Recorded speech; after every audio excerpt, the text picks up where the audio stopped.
ইবলিস আমাদের চাইতে বয়সে বড়, দুনিয়া সে আমাদের চাইতে বেশি দেখেছে, বেশি জেনেছে, শেয়ানা একটু আমাদের চাইতে বেশি। যার কারণে ইবলিসের সাথে আমাদের যে কুস্তি, এই কুস্তিতে বেশিরভাগ সময় মোস্ট অফ দ্য কেস সে আমাদেরকে পরাভূত করে, আমরা আসলে পারি না।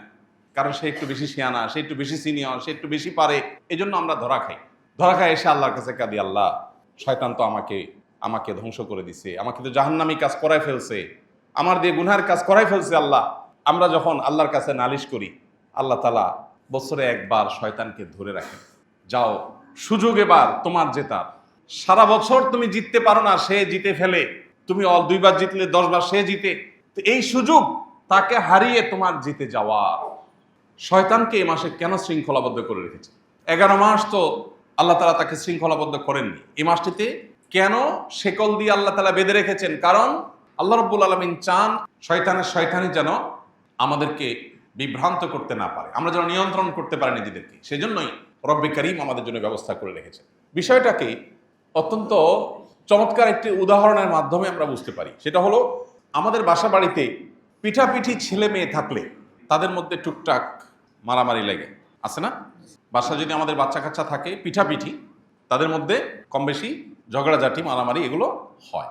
সাধারণত যে বাচ্চাটা একটু বড়, ছোটটা জেদ করে কিন্তু মার খায়, জেদ করে বড়টার সাথে সাধারণত পারে না। যখনই দুইজনের মধ্যে মারামারি লাগে, দেখা যায় বড়জন উত্তম মধ্যম দিয়ে দিছে, ছোটজন শেষ পর্যন্ত প্রথমে নিজে অনেক কিছু করবে মনে করে যায়, মারধর খেয়ে এরপরে কাঁদতে কাঁদতে বাপ মার কাছে ফিরে আসে। এই না হয় চিত্র সাধারণত।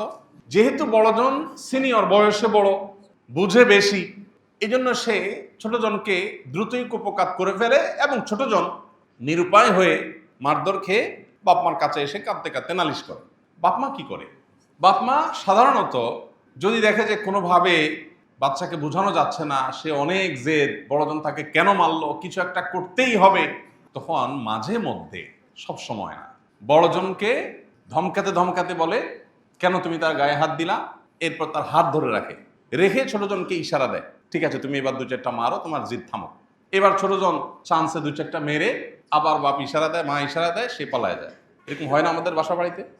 আল্লাহ রাব্বুল আলামিন আমাদেরকে সৃষ্টির আগে সৃষ্টি করেছেন ইবলিসকে।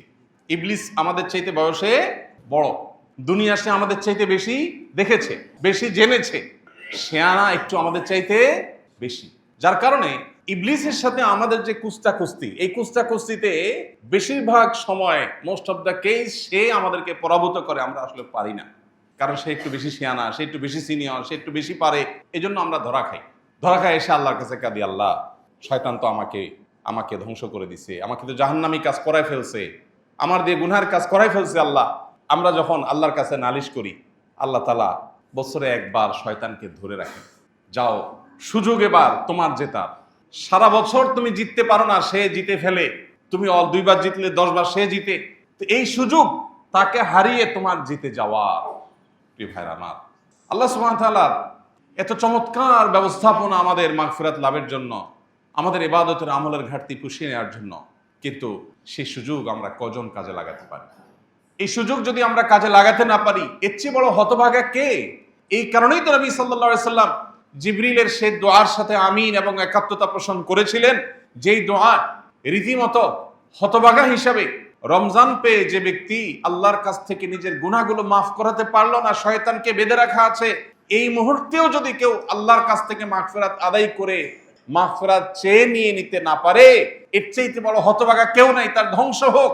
এই কথার সমর্থন নবী সাল্লাল্লাহু আলাইহি সাল্লাম করেছেন শুধুমাত্র এই হতভাগ্য দেখে।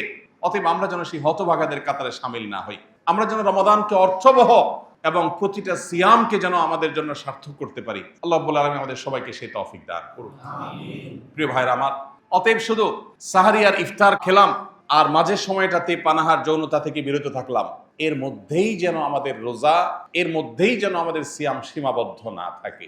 সিয়াম আমাদেরকে কি বলতে চায়, সিয়াম আমাদেরকে কি বার্তা দিতে চায়, রোজা আমাদেরকে কি মেসেজ দিতে চায়, আমরা সে বার্তাটা গ্রহণ করার চেষ্টা করি। এবং এই 3টি কাজ নয়, শুধু সকল প্রকার অন্যায় অনাচার থেকে বিরত থাকার এই সংগ্রাম, বিরত থাকার এই প্রচেষ্টা, এটা আমাদের অব্যাহত রাখতে হবে সামগ্রিক জীবনে। তাহলে ইনশাআল্লাহ আমাদের এই সিয়াম, আমাদের রোজা এটা সার্থক হবে। রব্বে করিম আমাদের সবাইকে আমাদের রোজাকে পরিপূর্ণভাবে সার্থক করার তৌফিক দান করুন। এই রোজা যেন আমাদের সমস্ত গুনাহগুলোকে মাফ করে দিয়ে যায়। আমাদের আমলনামা থেকে সকল অন্যায়, সকল অনাচারের সকল ডকুমেন্ট আল্লাহ রাব্বুল আলামিন যেন সব যেন ডিলিট করে দেন, সব যেন আল্লাহর কাছ থেকে মুছিয়ে নিতে পারি।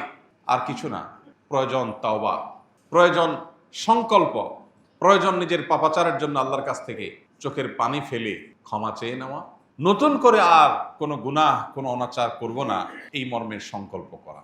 এই দুটি কাজ খুবই সহজ, কিন্তু একদিকে আমাদের বাহিরের শত্রু শয়তান, অপরদিকে আমাদের ভেতরের শত্রু আমাদের কুপ্রবৃত্তি। এই দুটি শত্রু আমাদেরকে কোনোভাবে তওবা করতে দেয় না।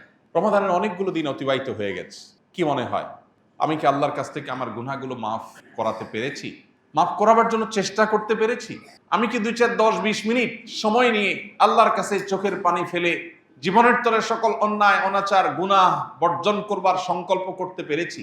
আমি কি জীবনে সমস্ত পাপাচার থেকে ফিরে আসব সেই সিদ্ধান্ত নিতে পেরেছি? অত্যন্ত গুরুত্বপূর্ণ প্রশ্ন।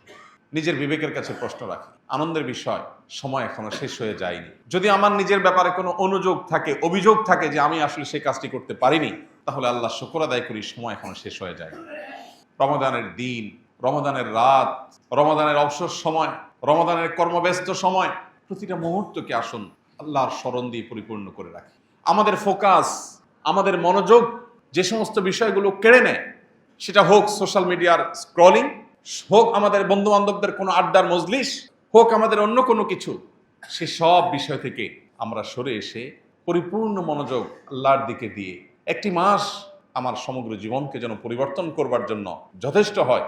এখান থেকে যেন সেই রসদ আমি পাই, সেই প্রেরণা আমি পাই, সেই শক্তি আমি পাই, সে উৎসাহ যেন আমি পাই, সে উদ্দীপনা যেন আমি পাই, সে সিদ্ধান্ত যেন আমি গ্রহণ করতে পারি, জাহান্নামমুখী ট্র্যাক থেকে সরে এসে জান্নাতমুখী ট্র্যাকে যেন আমি উঠে যেতে পারি, সেই চেষ্টাটা আমাদের থাকতে হবে। তবে এই রমাদান আমাদের সার্থক হবে। শয়তান আপনাকে মিথ্যা ভয় দেখাবে, ধোঁকা দেখাবে। শয়তান আপনাকে বলবে, তুমি এতেকাফে বসে গেলে তোমার বাকি সব চলবে কিভাবে, কত কাজ তোমার। আহা, এর চেয়ে বড় মিথ্যা কথা আল্লাহর জমিন আর কিছু নেই। মানুষ চোখের সামনে দেখে, জানে, শুনে, বুঝে, কিন্তু সে নিজের মধ্যে সেটাকে ধারণ করে না, গ্রহণ করে না। ইমানদার বিশ্বাস করে, আমার হাতে কিছু নাই, আমার হাতে শুধু চেষ্টা করার সক্ষমতা আছে। আমি যদি আল্লাহর অনুগত বান্দা থেকে আল্লাহর প্রিয় বান্দা হয়ে চেষ্টা করি, আমার চেষ্টা হতে পারে অল্প, ফসল আসবে অনেক বেশি। আর আল্লাহর অনুগত না হয়ে যদি আমি চেষ্টা করি, তাহলে সেক্ষেত্রে বাহ্যিক দৃষ্টিকোণ থেকে খোলা চোখে মনে হতে পারে অনেক কিছু অর্জন করেছি, আসলে ভেতরে ফাঁপা এবং ভেতরে কিচ্ছু থাকবে না, অন্তঃশ্বাস শূন্য। সে অর্জন কোনো মানে বহন করবে না। এই জন্য রমজানের শেষ 10টা দিন ইতিকাফের জন্য সিদ্ধান্ত গ্রহণ করি। মনোযোগ দিয়ে 10টা দিন, সারা বছরের 355 দিন আপনি ব্যবসা বাণিজ্য, পরিবার পরিজন, বহু বন্ধু বান্ধব, সোসাইটি সার্কেল, সবাইকে সময় দিয়েছেন। 10টা দিন আপনার নিজেকে সময় দেন। মসজিদে চলে আসেন, সম্ভব হলে নেট কানেকশন ডিসকানেক্ট করে ফেলেন এবং একান্ত প্রয়োজনের জন্য মোবাইলটা সাথে রাখেন, হাই হ্যালো কথা, প্রয়োজনীয় কথা সারার জন্য। 10টা দিন মসজিদের পরিবেশে এসে আল্লাহর সাথে একটু কানেক্টেড হওয়ার চেষ্টা করেন। আস-সুন্নাহ ফাউন্ডেশন, উম্মার স্বার্থে, সুন্নাহর সাথে।